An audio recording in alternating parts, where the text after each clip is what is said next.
चंद बातें कहना चाहता हूँ सिर्फ, क्योंकि मेरा नाम ही है इत्तफाक से कि एड्रेस बाय डॉक्टर हकीम असलम जावेद, और जो अवार्डीज़ हैं उनके बारे में ज़रा सा आपको बताना चाहता हूँ कि उन लोगों ने क्या कारहाय नुमाया अंजाम दिए हैं, क्यों हम उनको अवार्ड दे रहे हैं। हकीम अजमल ख़ान अवार्ड्स 1995 से शुरुआत हुई थी इसकी। सबसे पहले 1995 में हिंदुस्तान की तारीख़ में पहली बार आयुर्वेदिक और यूनानी के लोगों के लिए हमने ये काम शुरू किया था। हमारे सरपरस्त जनाब डॉक्टर मोहसिन वली साहब यहाँ बैठे हैं। उस वक्त वो सदर जमहूरिया हिंद डॉक्टर शंकर दयाल शर्मा साहब के फिजिशियन हुआ करते थे। उन्होंने हमारा ये प्रोग्राम पहली बार हिंदुस्तान की तारीख़ में राष्ट्रपति भवन में मुनक़िद कराया था 1995 में, जब हमने ये सबसे पहले हकीम अजमल ख़ान अवार्ड की शुरुआत की थी। तब से लेकर के अब तक हमारे सरपरस्त भी हमारे साथ मौजूद हैं और भी सरपरस्त जुड़ते चले गए बहुत सारे लोग। 2020 में ये प्रोग्राम मुनक़िद किया गया था। उसके बाद एक साल कोविड की नज़र हो गया और इस साल हमने ये प्रोग्राम बहुत ही जल्दी में दिन के वक्त मुनक़िद किया है, और ख़ास तौर से जुमे के दिन। इत्तफाक की बात है, पहली बार ऐसा हुआ है, वरना हमारे सारे प्रोग्राम शाम में होते हैं। आप सब लोग वाकिफ़ है इस बात से। तो 1995 से जो ये सफ़र शुरू हुआ था हिंदुस्तान की तारीख़ में अवार्ड देने का, आयुर्वेदिक और यूनानी फिजिशियंस को, दवा साज इदारों को, ऐसे लोगों को जो बहुत सारी तंजीमी खिदमात अंजाम दे रहे हैं तिब्बे यूनानी के लिए, आयुर्वेद के लिए, होम्योपैथिक के लिए। तो इस साल 2-3 तो मसाइल हैं, क्योंकि खालिद अनवर साहब यहाँ बैठे हैं, आसिफ अली साहब बैठे हैं, डॉक्टर साहब, तो वो हमारे यूनानी के सबसे बड़े लोग हैं, डायरेक्टर जनरल हैं और एडवाइज़र यूनानी हैं। तो हम 2-3 बात उनके लिए कहना चाहेंगे, अपनी डिमांड्स जो हैं या हमारे मुतालबात कह सकते हैं या हमारी ख्वाहिशात कह सकते हैं। आजकल यूनानी थोड़ा सा मसाइल का शिकार है, वो लोग भी बेहतर जानते हैं। एक तो मसला ये है कि जब ये यूनानी की काउंसिल बनाई गई NSCI-SM, तो यूनानी को दूसरे नंबर से 5वें नंबर पर लाकर खड़ा कर दिया गया। प्रमोशन होता है लोगों का, अक्सर देखा होगा आप लोगों ने कि तीसरे पे था, दूसरे पे आ गया, दूसरे पे से पहले पर आ गया। लेकिन यूनानी के साथ ये हुआ कि वो दूसरे से लेकर 5वें पर पहुंचा दिया गया। हमारी इस मौजूदा हुकूमत के दौर में बहरहाल आयुर्वेद का बोर्ड अलग बनाया गया, होम्योपैथिक का बोर्ड अलग बनाया गया, योगा का बोर्ड अलग बनाया गया, और यूनानी को, जिसके तकरीबन 64 कॉलेजेस हैं पूरे हिंदुस्तान में, UG के और PG के, और तकरीबन 1 लाख के आसपास फिजिशियंस हैं जो प्रैक्टिस कर रहे हैं, रजिस्टर्ड फिजिशियंस जो हैं।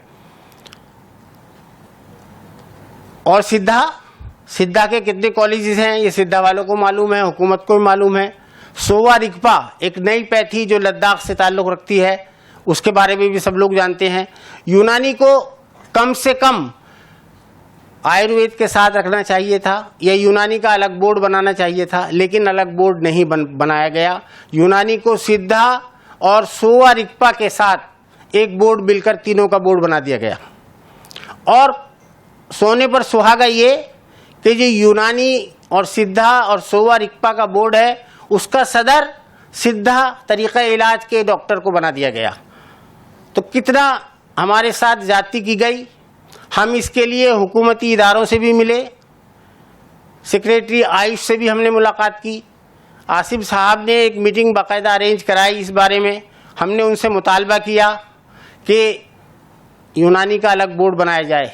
बहरहाल बहुत सारी बातें हुई, 1.5-2 घंटे वो मीटिंग चली, उसमें मैं खुद मौजूद था, लेकिन कोई उसका अभी तक हल नहीं निकल पाया। एक तो ये मसला था। दूसरा मसला इसके बाद आया कि यूनानी में 10वीं क्लास तक की पढ़ाई ज़रूरी है, 10th क्लास का सर्टिफिकेट होना चाहिए। यहाँ स्टूडेंट्स भी बैठे हुए हैं, बहुत सारे टीचर्स भी हैं। उसमें कहा गया कि 10वीं का जो सर्टिफिकेट है उर्दू की लाजमियत को ख़त्म किया जा रहा है, जिससे कि यूनानी पैथी के दरवाजे दूसरे लोगों के लिए भी खुल सकें, बहुत ही खुशी की बात है कि यूनानी के दरवाजे दूसरी पैथी के दूसरे लोगों के लिए जो यूनानी को पढ़ना चाहते हैं उनके लिए खोले जाएं।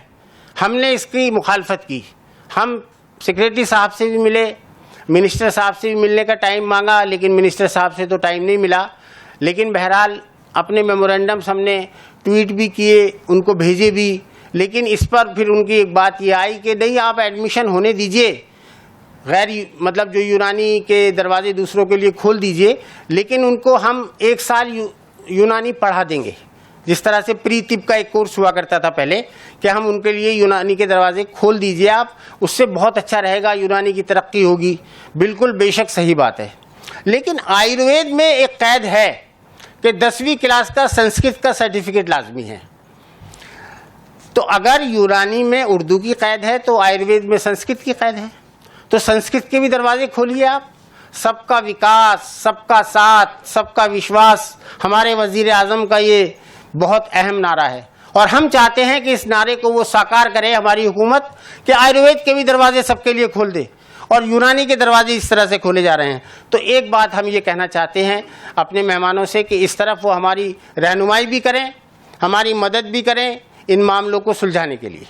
तीसरा मसला एक बहुत छोटा सा मसला है जो दिल्ली सरकार का है। यहाँ पर ओखला के बड़े ख़ास जो उम्मीदवार भी हो सकते हैं कॉरपोरेशन में, जनाब जाबिर साहब भी तशरीफ़ रखते हैं, मुझे दिखाई दे रहे हैं सामने से माशाल्लाह। डॉक्टर फारूक साहब भी तशरीफ़ ले आए हैं इस बीच। हमारे आज के जो सदारत करेंगे इस प्रोग्राम की, डॉक्टर सैयद फारूक साहब हिमालय हेल्थ केयर के वर्किंग पार्टनर हैं, मैं उनका इस्तकबाल करता हूँ, तशरीफ़ लाएँ।